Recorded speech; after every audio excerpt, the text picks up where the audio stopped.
Hey guys, welcome back. Today I want to talk to you guys about an amazing medicinal plant. It's super easy to grow, absolutely beautiful, tastes delicious, and has a powerhouse of medicinal benefits. But first, I want to show you a little bit of the nasturtium, okay? Now with nasturtiums, I harvest them every single day and get them onto my dehydrator. So I kind of wasn't thinking about that and the video. So I harvested this morning, but I think I still have some that are open for you to see. So let's go. My echinacea went back into bloom again, so I'm ready to harvest that again. I love having it on my shelf for cold and flu season. Echinacea is a powerhouse, but there's also other ones that are just as beneficial. So up to the garden. Look at the weeds again, you guys. But I have so much of this mustard coming up that I'm leaving it. Okay, so these are nasturtiums. These beautiful, beautiful flowers. They have like a spur on the back. I don't know if you guys can see that very well. They come in different colors. Reds, oranges, yellows. I believe that there's even other ones. I just haven't personally grown them. Now, this plant is all edible. All the stems, all the flowers, all the leaves, even the roots or rhizomes. Now, I'm going to tell you guys why this is such a benefit in the garden. Now, it does something that people will think is crazy. Why would you put that in your garden? But there's a method to my madness that I'm going to explain to you guys throughout this video. Now, this is one medicinal that I really want you guys to write down the different benefits, because there's so many, and it's such, it's one of my first medicinals between the nasturtium and then the next video I'm going to be doing. These are my first because they have so many uses and benefits. Now, I'm going to show you the ones up here. They're not growing as good, but I'm still going to show you. So these are also nasturtiums. Now notice that the flowers are bigger and the leaves are much, much smaller on these ones. And I will explain that to you in the video. Now there is an array of them that you can get. This will be a different color flower. I can't remember what color. I have some yellow orange ones that the slugs are getting too, but they are coming. And then I have a beautiful red one here that's not in bloom because I picked it last night. I also have some coral colored ones. Now these aren't doing as well, but I want you to see something. See in the middle of that? Can you guys see that? Wait. Do you see the little seeds? Like there's two little seeds down in there. Those are amazing. The whole plant is amazing, but those seeds, you guys, the things that you can do with them. Hang on, I just got to deadhead this. So I haven't been watering up here much because I pulled most of my peas out. I think I'm going to pull the rest of them out so that I can really flood the nasturtiums and get them growing. Okay, so let's go down back to where my notes are, and I'm going to talk to you guys about this amazing medicinal. It is going to blow your mind. At least it blows my mind. I remember when I first found it and I was just like, wait a minute. Okay, so this is the nasturtium right here, I think. Sorry about all the garbage behind there, like the pressure washer and ladders. But this is the nasturtium. Is this going to stand here for me, you think? Okay, so this is the little flower, and it might just open while I'm talking to you guys because the sun is coming out. All right, so I have my cup of coffee and my notes. Let's go. Okay, nasturtium. They are a herbaceous plant used since the 1500s and prior. Out of the old, now there's over 80 species, different species of the nasturtium. This particular one has been researched and studied the most. So there is the most information on the nasturtium and its benefits. So they come in red, yellow, orange, and different very bright colors. There are a lot of variegated ones that you can buy now. I like to go with the originals. Okay. So nasturtiums are not only delicious and nutritious, but they help in the garden with telltale signs of its growing pattern. Now, this is where it gets interesting. Now I've kind of, my notes are all over the place, so just bear with me, and I hope that my volume's loud enough. Okay, the whole plant is edible: the leaves, the flowers, the stems, the roots, the rhizomes, and the seeds.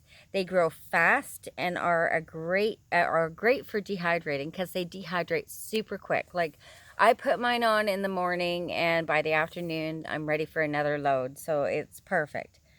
Now, nasturtiums don't actually like rich soil, or do they? So this is the question, and this is where it gets interesting. Depending on what you harvest is where you're going to plant your nasturtiums. So if you plant them in rich soil, you will get less flowers and big leaves, like up at the garden where those leaves are super, super big, and a little bit here. So my soil is pretty good here, but I am getting some small ones, and the flowers are big. So on this particular one, I am harvesting mostly flowers. I am harvesting flowers off the one in the garden, but I really harvest the leaves off the one in the garden. So if the soil is rich, you get less flowers and really big leaves, as I was saying. In less quality soil, so where the soil is drier and not so rich, you're going to get bigger flowers and smaller leaves, right? So if you plant these things in your garden, they tell you where your garden's at. So if you grow them in pots, from what I've experienced, the flowers and leaves die really quickly. Like they wither away a lot faster than they do when they're in the ground. But I do have some up on my deck, and they make a great, I prefer the climbing ones, and you can get a trellis. You can put them over, like privacy screens and have flowers growing up them. They're beautiful. However, like I said, the flowers and leaves you'll be doing a lot more pinching. But typically, with nasturtiums, you want to get them while they're fresh, right? You can throw them into a cup of tea, you can eat them, and I will get into that. So again, if it's drier, you'll get more flowers, and if it's wet, you'll get more leaves, right? Okay, so it's very, very interesting. Now, the thing is that nasturtiums attract the bugs to our garden, different things such as slugs, aphids, and cabbage moths. There are other insects as well that they attract, but those are the ones I'm talking about today. So you noticed up in my garden how I have it on the corner of my tomato box, right? I have a raised bed with tomatoes in it, and I put the nasturtium on the very corner on the outer edge of my garden. The reason is I want to attract those things to that and not the rest of my garden. So when planting nasturtiums, it's good to go on your outer edges to keep them out, right? So they'll stop at those plants, and that's what they're attracted to, that they won't mess with your garden. Typically that's what we want. So yeah, it helps you with figuring out your soil in your garden. It does attract the bugs. Okay, so now there are precautions with this. Again, do your own research. I always say this: only you know who you are. Only you know what medications you're on. Only you know what things are going on with you.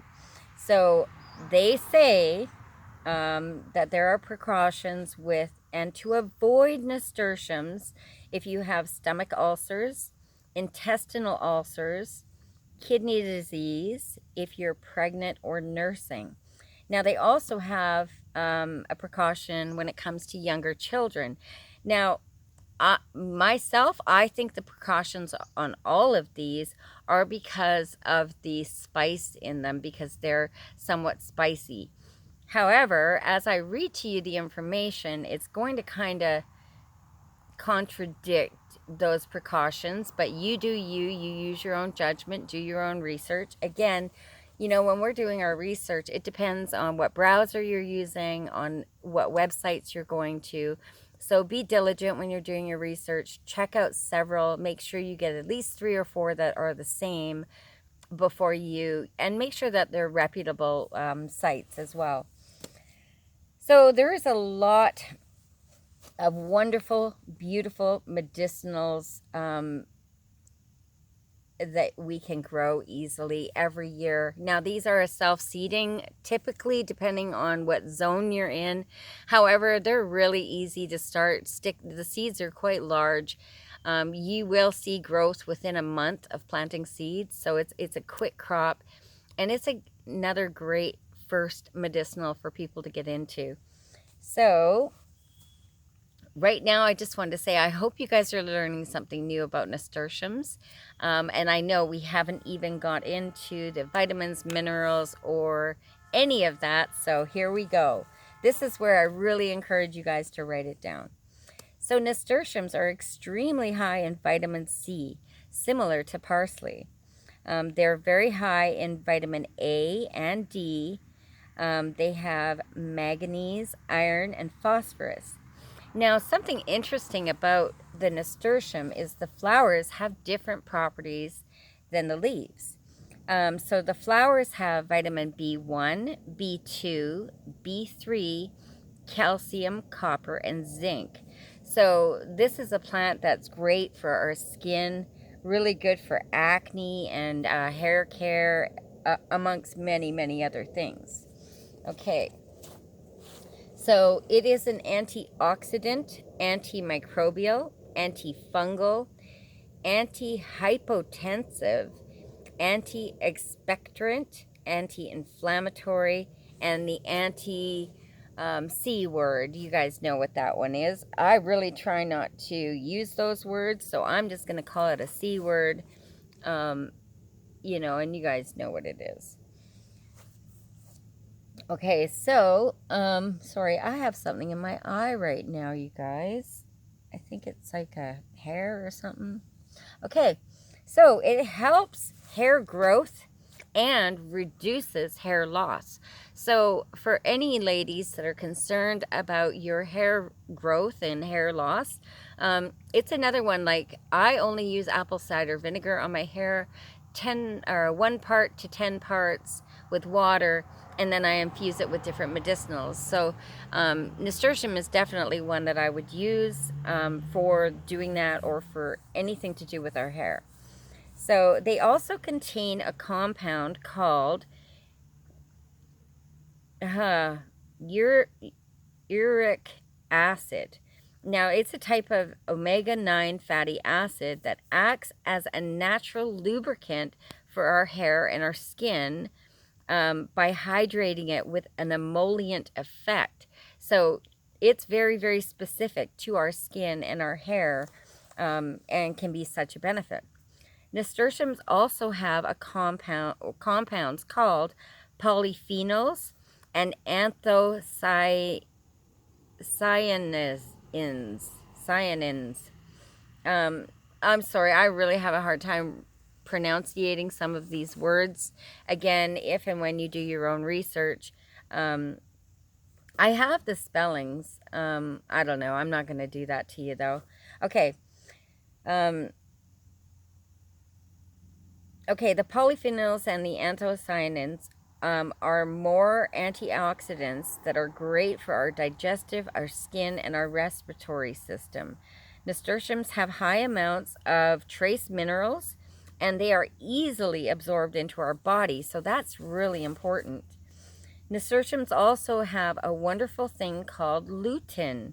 It's a super antioxidant. Nasturtiums have the highest amount of lutein than any plant or herb.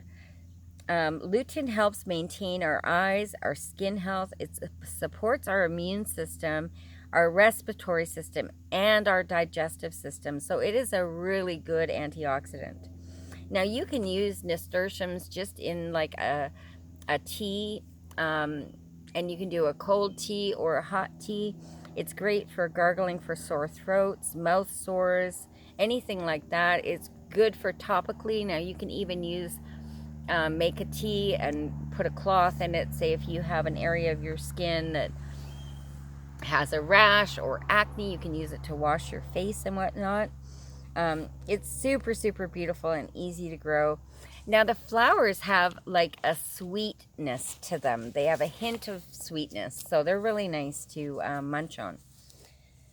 Yeah, so they're super easy to grow. Now the antibacterial compounds are great due to its volatile oils, such as myristic and a terpenoline, and the original one that I was talking about, which is the lutein and the limonin. These are all different volatile oils in there. Again, you can do your own research on them. They are in higher amounts in the leaves and the seeds, or the leaves, the stems, and the seeds. Now that's the interesting part about this particular plant, because like I said, there's different properties and amounts of properties in different parts of the plant. And you'll find this with a lot of plants as you learn about medicinals, is that sometimes you want the leaves, sometimes you want the flowers, sometimes you want the roots, sometimes you want whatever. So again, this is why we want to do our research and really know, so when we have this plant growing on our property, we really know how to use it properly. So now, the leaves and seeds specifically have natural antibiotic properties. They help with respiratory infections, congestion, bronchitis, all sorts of things like that. Now, what I do, if I have, say, I don't know, a sinus infection or an ear infection, what I would do is I would eat a couple leaves, 3-4 times a day. So, maybe, I don't know, 6 leaves a day. Now, the antibiotic properties are in there, and it's most valued, really, my most value out of my nasturtiums is doing it in a tincture. So in the event that any of these things come up, we can just take a couple drops and be done with it. But I really actually love the taste, the flavor of the leaves, the seeds, the flowers, all of it. I really enjoy the whole plant. So the flowers contain vitamins and flavonoids, such as, so now this is the flowers, camphorol, myritin, and quercetin, as well as beta carotene. So they contain a lot of really, really good flavonoids in the flowers. So they're excellent for treating anything acute, acute respiratory systems, acute UTIs, any type of infection that's been going on for a long time. Now, again, myself, I do have a tincture specifically for acute things. So if they come up, and I make a tincture, and I use the nasturtium leaves and stems and whatnot, even the flowers, and I mix it with horseradish root, and I tincture the two together, and that is like, it's the bomb for infections. So I like having that on my shelf. It's great for teas, tinctures, oil infusions, sun teas, salves, creams, and so much more. It's an absolutely beautiful addition to salads. You can put them in breads. You can put them in cookies. You can fill them, because when the flowers open, they're this beautiful pocket. And you can stuff any of your little favorite snacks in there, like egg salad or tuna, and make a really nice, like beautiful, beautiful dish. If you're having guests over, you just want to brighten your day with a little bit of beautiful flower food.